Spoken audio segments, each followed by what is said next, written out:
My name is Nicole Cherry, and I'm in my third year here at Ivy Tech, and I'm a baking and culinary arts major.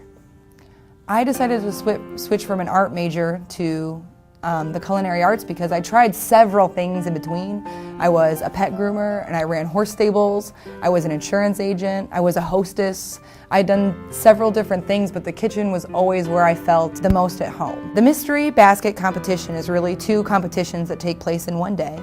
You have the culinary kids who have a mystery basket, and then you have the baking students like me where you make a chocolate dish for 6, a fruit dish for 6, you have a loaf of bread, 6 rolls, and then you fill a cake order. You have 4 hours to do it in.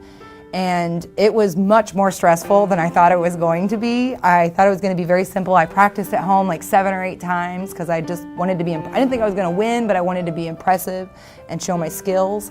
Nothing went like I thought it was going to do. And we all felt that way. We all sat in the room and we're like, we lost.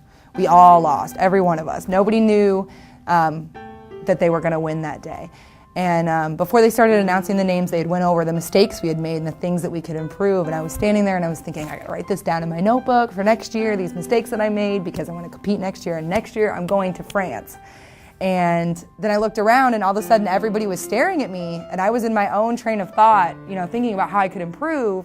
And they're like, Nicole, they just said your name. They just said your name. And I just burst into tears because I really truly didn't think that this was gonna be my year. I wasn't even sure next year was going to be my year. And it was tears about, living my dream and going to France. It was tears about being a part of that group. It was tears about the fact that people who don't even know me are paying for me to go live my dream and to learn things that other people aren't going to learn. And that's going to go on my resume.